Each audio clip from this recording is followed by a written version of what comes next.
If you would turn with me in your Bibles to the book of Joshua, chapter 3. We're going to actually look at Joshua chapters 3 and 4 together. Christmas has passed. We're approaching the threshold of 2025 and 2026. This, of course, naturally invites reflection, anticipation, and maybe even a little bit of apprehension, depending upon where you're at. Transitions always do that. They always force us to look back at what has been and towards what might be in the future. And with that in mind, I thought it might be interesting to turn to Joshua chapters 3 and 4, which is arguably one of the most dramatic transitions in Israel's entire history. And we're going to look at that this morning. I went back and forth on whether to summarize that, as I often do, or to just read it entirely. But in the end, I opted just to read the entire 2 chapters because they are probably going to be more impactful for us if we do it that way.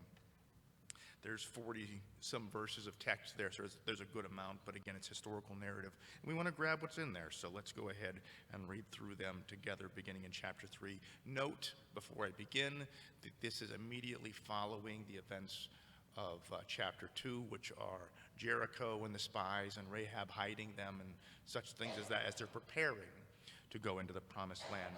It says, "Then Joshua rose early in the morning, and he and all the sons of Israel set out from Shittim and came to the Jordan, and they lodged there before they crossed. At the end of 3 days, the officers went through the midst of the camp, and they commanded the people, saying, 'When you see the ark of the covenant of the Lord your God, with the Levitical priest carrying it, then you shall set out from your place and go after it. However, there shall be between you and it a distance of about 2,000 cubits by measure.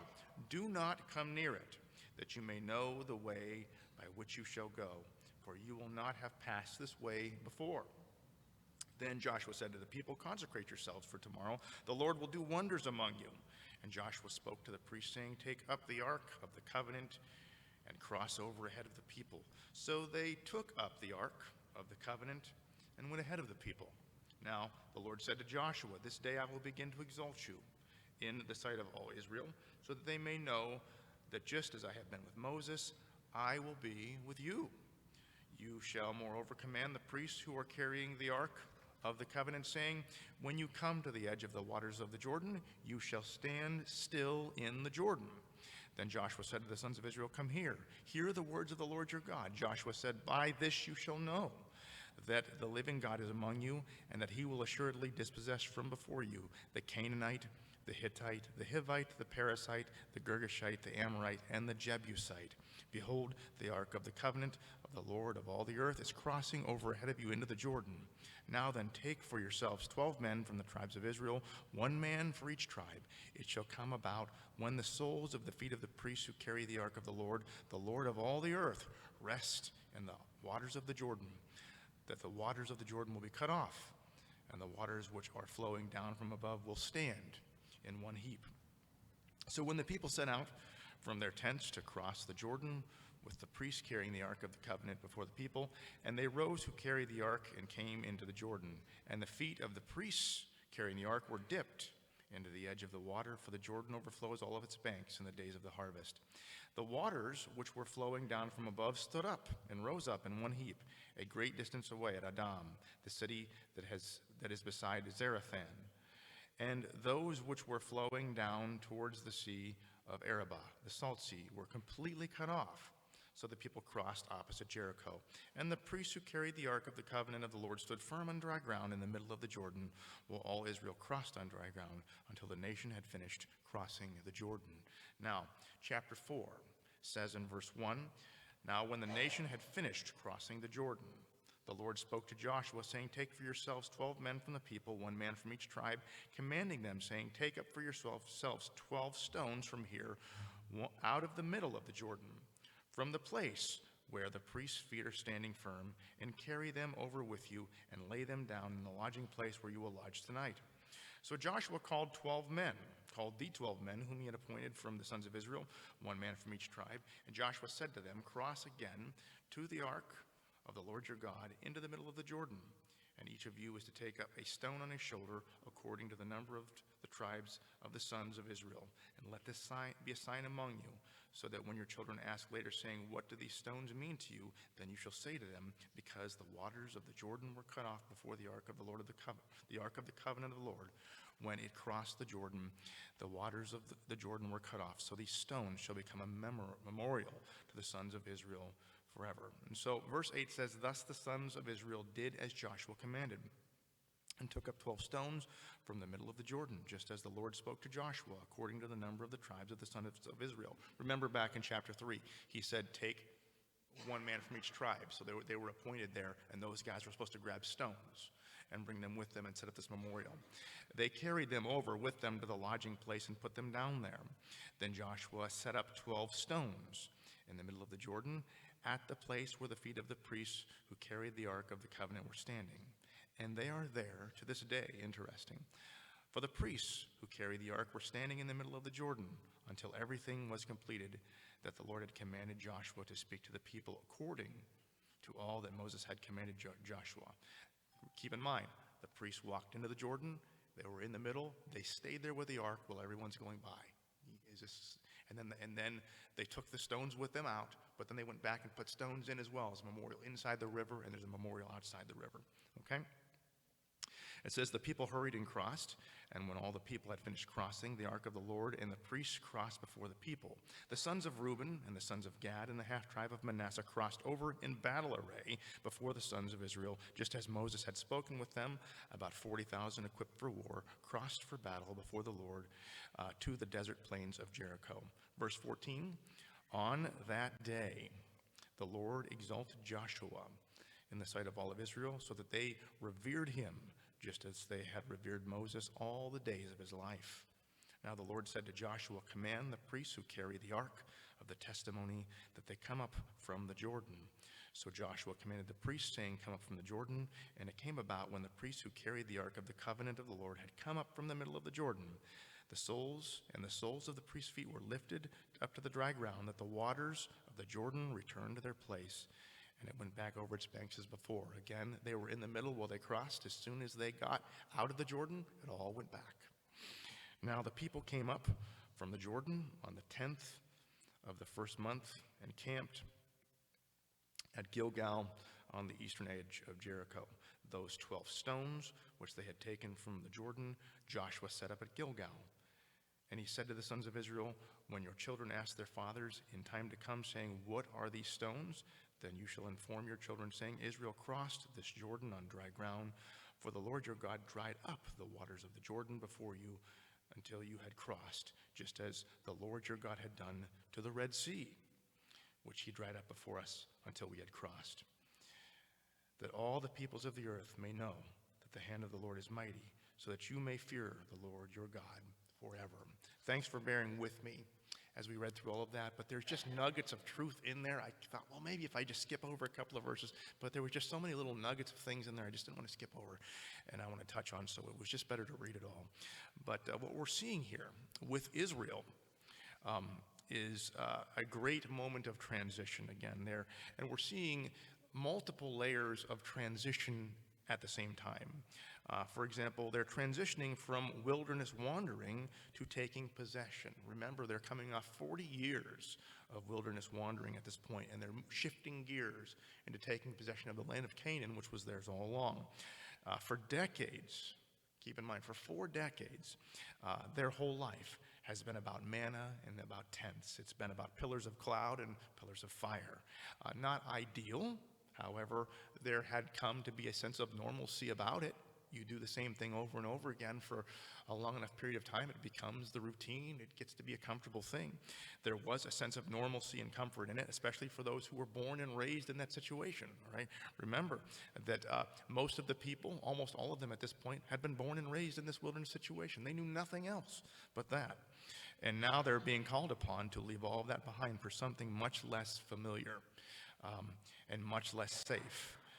There were many unknowns before them, and so that is a huge sense of transition that they were facing. They were also transitioning from one generation to another, and I hinted at this just a minute ago, but remember that The ones who are here now are the ones who were born and raised in the wilderness. The old generation of Israel that was born in Egyptian slavery had passed away, with the exception of Joshua and Caleb. And what we're seeing here is a whole new generation of people taking the mantle of leadership from the old and moving forward onto new things. And this younger generation was different than the older generation. The old generation was spiritually formed in the chains of Egypt. And this new generation was formed in the wilderness wanderings and the manna and the pillar of cloud and all of that. And I would imagine that much like today, the older ones, as that was happening, the older ones were wondering to themselves, do these younger ones, these younger ones don't see the world like we do. They're different. And I wonder if they have what it takes to be able to carry things forward. All of that is going on at that time. But that's not the only transition. There's one more transition happening as well, and that is transition from Moses to Joshua. Keep in mind here that Moses has already passed away. He didn't cross into the promised land, but Joshua is still kind of taking the mantle here. But Moses was this towering, larger-than-life figure that had been a steadfast pillar of leadership for decades, and he's passed away. The mantle of leadership has passed to Joshua. He was known and he was respected, but he wasn't Moses, all right? He was a different guy altogether.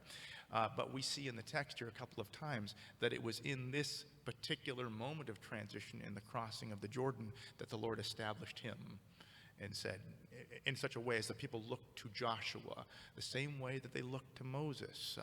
But there is this transition period, and it's challenging. I can remember, I've shared this before, but I paid attention to a lot, asked a lot of questions when I was a kid, and didn't, and I was in fourth grade, I remember, when Ronald Reagan passed away, or he was no longer the president, and George H.W. Bush was elected to replace him. And that was the first time I ever saw a president change hands. And I can remember what was going through my mind as an elementary school kid, going, he's the only president. I remember seeing him on the news. It was always Ronald Reagan, getting on the jet, waving, and all of a sudden he wasn't anymore. And it was this new guy. And it was just, I wasn't afraid because no one else seemed afraid, but I was like, it affected me just to see that transition. Now, if you can just magnify that a thousandfold, that's what they were going through right now with Moses transitioning to Joshua. And so, standing on the banks of the Jordan, Israel wasn't just crossing a river. They were crossing into basically a new chapter of their national identity and existence and calling and responsibility. And today, thousands of years later, we can still relate to some of these dynamics at least, especially at times like this where transition is in the back of our minds. I can't go on like this forever. Who's going to take my place? What's coming up in this new generation? It's totally different. First we were seeing smartphones. Now we're seeing AI. Now we're hearing about quantum computers. Now we're talking about colonizing Mars. Where's all this going, and who's going to lead it? And there's just all these questions that are going off in our minds. And what kind of leadership is God raising up in this new era to shepherd these things? With all this in mind, there are some foundational lessons that we can be reminded of by looking at Israel's successful transition here. Keep in mind that it was successful. They tried transitioning before, and it didn't go so well, which is why they were wandering in the wilderness. It was a successful transition this time.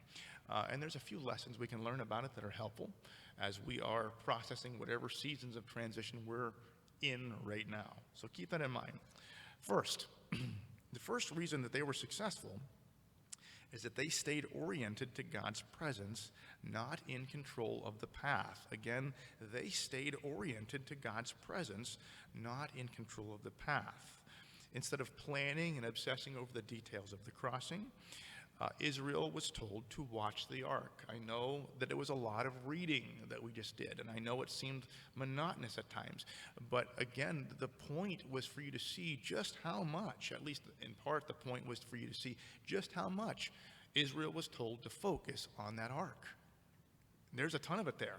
Literally, they were told, it says in verse 3, when you see the ark of the covenant of the Lord your God, then you shall set out from your place and follow it. Remember, he said, stay back some so you can see where it goes, so you don't miss it. Keep your eyes on it. When it goes, you go. When it stays, you stay. That kind of thing.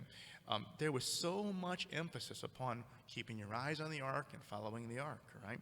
And that is what dominates the story here, not battle strategies. And there was going to be battle, not contingency plans, not logistics, not anything like that. It was focused only upon the ark. The Ark of the Covenant was the symbol of God's presence. That sets the pace. They were told not to get ahead of it, not to lag behind, but to keep their eyes on it. And the idea here is that Israel's success in transition depended upon proximity to God, not mastery of their circumstances. And what do I mean by this? Where do we go with this? We mean that in seasons of transition especially, and we know them because we're feeling pressure in some way, whether God is leading or circumstances are forcing or whatnot. In seasons of transition, the best thing we can do is we can pray and pray and pray and look for where God is leading in the situation and focus upon where he is moving. If he is holding back, we stay. If he's moving forward, we go. But if the more we place our focus and energy upon identifying where God is and where he's leading through prayer and through the word and through the support of the body, the better off we're going to be. That's not to say that we don't plan at all. We're not saying that. Keep in mind, if you read through here in Joshua chapter 2, he sent spies ahead to Jericho. They were mapping things out. They were planning. It wasn't that they were just blindly walking in there, but the majority of their effort was focusing on where God was and where God was leading, and just not losing focus or track of that. Now, in times of transition, we can tend to default towards one of two responses. One would be impatience. Again, transition is signaled by pressure usually. There's something going on that is making it uncomfortable for us to stay where we are, and we need to do something about it. That tends to be part of God's leading. When those things happen, one of the things that we can do is we can become impatient and get out ahead of God and try to do things ahead of time before he tells us to do it. The other is to be afraid to do anything at all and just hunker down. Both of them are based upon self-reliance instead of dependence upon God. When we're in seasons of transition, focus upon him, pray. I know it sounds trite, but it's true. Pray and focus upon where he is leading. Don't be so impatient to where you run out ahead, but don't become so afraid that you won't do anything at all. And identify where he is leading. Put your energy into that. Secondly, we see that God met them in motion, not in hesitation. All right? They focused upon where the ark was going. And when the ark moved forward, they moved with it. And God met them in the motion. All right? One of the most striking details, and we highlighted that as we read through it, one of the most striking details in Joshua 3 is when the miracle happens. Note that Joshua kind of gave them some advance notice on what was going to happen, but they're basically all packed up walking towards that river, and it's still sitting right there, overflowing its banks. And as they're walking towards it, they're like, I'm not sure what's going to happen. And when does it part? It parts when the Levites carrying the ark touch the water, right? It doesn't part until just when it needs to, and as God is leading them forward. And so the water parts just as the Levites reach the water banks, and it parts across. They stay in the middle. Israel goes across, and it says in verse 13, when the soles of the feet of the priests shall rest in the waters of the Jordan, the waters shall be cut off. And that's exactly what happened. And what we see here is that God's provision meets obedience in motion. They didn't really see that provision until they moved in the direction of the ark. If they had stood there and waited and said, we'll move once the waters part, what would have happened? Nothing. They would have just stayed there and stayed there and stayed there. But they moved, and as they moved, God parted the waters. Israel, before that time, had no visible guarantee that it would work. They moved forward because they trusted God who was leading them. And that is a huge part of why the transition was successful for us. This is deeply uncomfortable for us as Christians and just as normal people. God will call us to move, and he will not always show us how things are going to shake out beforehand. And we human beings that are normal human beings would prefer to have clarity before we obey. We would prefer to have certainty before we commit ourselves to it. And we would prefer to have all of the answers before we take action. But sometimes God tells us just to go, and we will see as we go. Again, I'm not saying don't plan. Remember, Joshua sent spies. They were planning. But if you are waiting around for perfect information, if you're waiting around for everything to be, every I to be dotted and T to be crossed before you will ever make a move, you are not going to experience God's best for your life. Waiting for perfect information before obedience is basically just fear dressed up as wisdom. You're calling yourself wise, you're calling yourself cautious, but you're afraid. At the end of the day, if we're certain that God is leading, sometimes we've got to step out there and trust the Lord to work it out. And I know this is true because it's happened to me before. I've shared it before, but I'll share it again. It never happened to me more clearly than when I went to Tacoma Falls College. And I'll only say this now because I've shared it so many times. Holly and I and the kids never lived so well as we did when we went down there. And I didn't know how it was all going to work out. I planned. I made every preparation that I possibly could, but at the end of the day, not everything was on paper how it was going to work out, and there were so many things up in the air, and I went anyway. And I didn't see the provision till after I got there. And I'm telling you, we were so happy there. We were there for 2.5, almost 3 years. It was some of the happiest times of our life. We lived so comfortably. We made such good memories with the kids. We ate well. I ate more steaks down there than I have eaten in my entire life. It was just wonderful. And I would never have been able to experience that season if I hadn't have stepped out first, not knowing all the answers. I'm not encouraging recklessness here. I'm just saying I knew God was leading me, so I went, and he worked it out. If God is leading you to do something, at some point you're going to have to say, okay, here we go, and let him work the details out. And I am convinced that there's a lot of well-meaning people and a lot of well-meaning Christians that are missing God's best because they just need all the details worked out beforehand before they'll make a move. And they're calling it wisdom and they're calling it good stewardship, but actually sometimes it's just fear to do what God is telling them to do, okay? Just keep that in mind. God met them in motion. He met them because they didn't hesitate and they followed. All right? Lastly, this is why we read 3 and 4 together. They marked God's faithfulness so they wouldn't forget it later. All right? This was a successful crossing. All right? And it's interesting, though, when you see it going down because they're moving and the momentum is finally on their side. They're passing across the sea and everything's going great. And all of a sudden, everything stops and he's sending people back into the river and everything. You know, it seems weird. The dynamic seems weird. Why are you not moving forward now that you're through?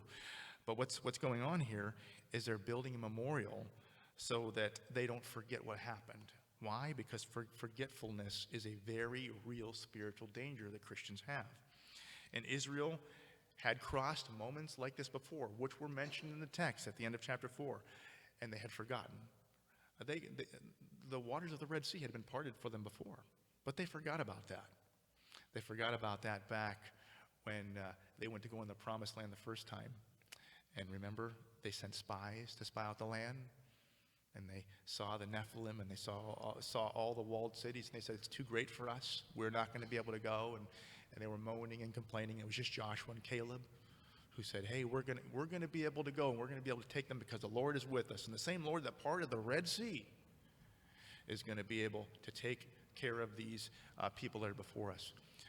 But everyone else, the other 10 spies, gave a bad report and instilled fear in the people, and they refused to go. They refused because they forgot all the marvelous things that God had done for them, and it had happened very recently.